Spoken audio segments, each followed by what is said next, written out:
En fait, votre argument, c'est de dire que euh, si euh, Jean 23, Paul VI, etc. ne sont pas papes, eh bien, à ce moment-là, il n'y a plus d'évêques et ayant juridiction. Bon. Et donc, il n'y a plus d'évêques magistériels et ça irait contre le Concile Vatican I. Alors, en fait, sur ça, il y a plusieurs réponses, hein. Je prends la plus facile parce que, voilà, il faut que je reste dans les temps. Mais ce n'est pas forcément la plus vraie non plus, hein. Il y a plusieurs réponses, il y a 4 réponses qui sont apportées, différentes. Mais je dirais la réponse la plus simple, c'est de nier tout simplement cet enchaînement. C'est-à-dire que Jean de Torquemada, lorsqu'il dit que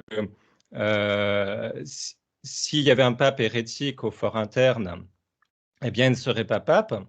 Il fait venir un objectant qui dit oui, mais alors il s'en suivrait que il n'y a plus de cardinaux valides, il n'y a plus d'évêques valides, et alors c'est la ruine de la Sainte Église et les forces de l'enfer ont prévalu contre la Sainte Église. Et Jean de Torquemada dit ben non, il y aurait la suppléance de l'Église. Et donc, il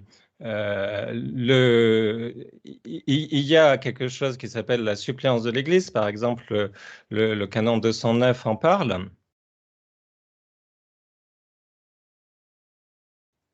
Et les théologiens en parlent. Et donc, les théologiens qui ont envisagé le cas du pape qui passe pour pape alors que ce n'est qu'un antipape ne disent pas forcément que tout ce qu'il ferait, comme par exemple les cardinaux, les évêques, etc., serait invalide.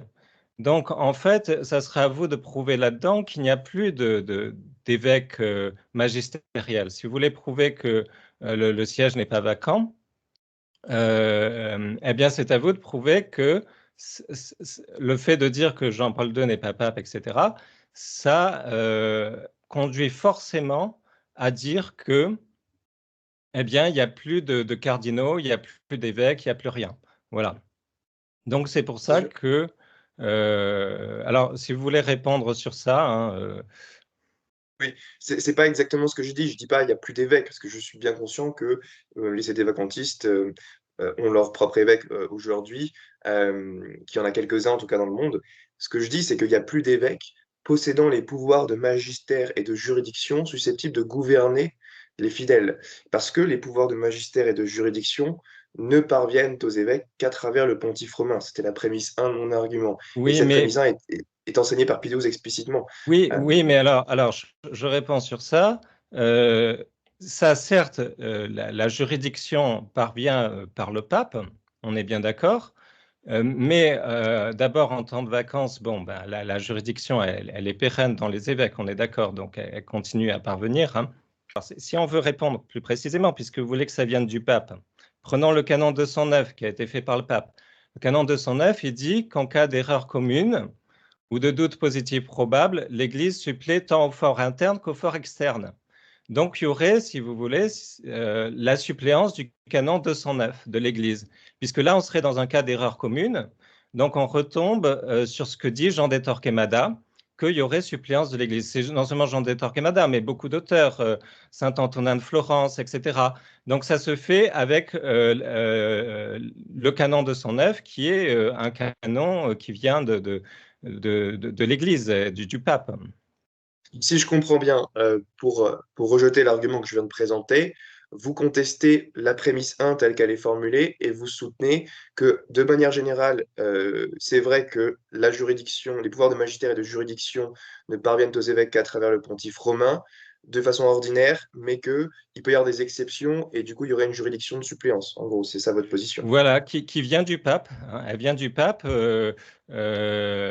parce que le droit canonique, les juridictions qui viennent du droit canonique viennent du pape.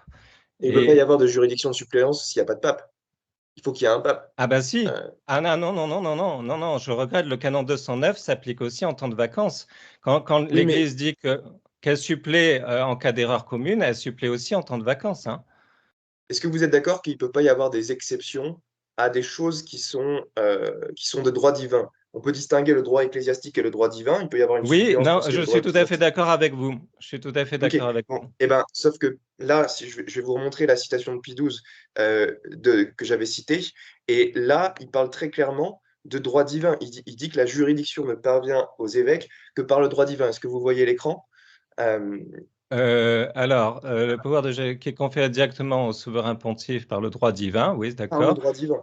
Les évêques le Les reçoivent évêques le du reçoivent. même droit, d'accord, mais seulement à travers le successeur de Pierre, d'accord. Mais tout ça, mais quand le canon 209, qui a fait le canon 209 en disant, qui a dit je supplée à chaque fois qu'il y aura erreur commune ou doute positif probable, je supplée. Qui a dit ça? C'est le pape qui a dit ça.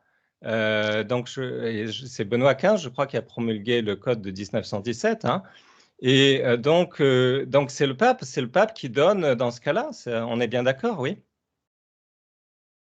Mais du coup, si vous admettez qu'il n'y a pas d'exception à des choses qui sont de droit divin, qu'il peut pas y avoir d'exception à la règle pour quelque chose de droit divin, là, Pie XII dit très clairement que c'est de droit divin que le pouvoir de juridiction est conféré aux évêques par le pontife romain. Donc, Oui, mais c'est-à-dire s'il n'y a plus de il pape, ne dit il pas ne peut pas y comment avoir de il est juridiction. conféré.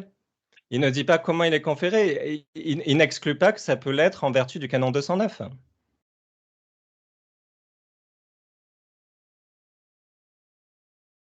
Vous êtes en train de dire qu'en vertu du canon 209, il peut y avoir des exceptions à ce qui est de droit divin.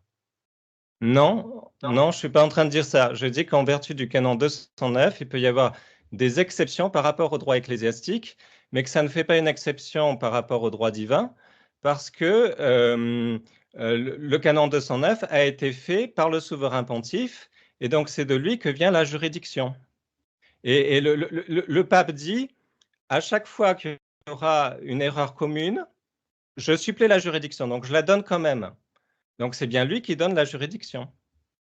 Donc, concrètement, donc vous soutenez qu'aujourd'hui, les évêques sédévacantistes ont reçu une juridiction, mais alors de qui, Non, non, non, de non, quel non, évêque? attention, je ne dis pas ça. Je dis, parce qu'il y a deux trucs différents dans votre.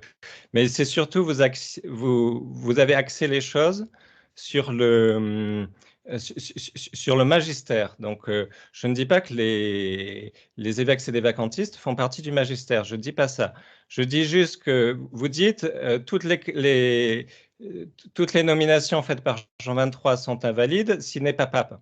Moi, je vous dis, canon 209, en cas d'erreur commune, l'Église supplée tant au fort interne qu'au fort externe.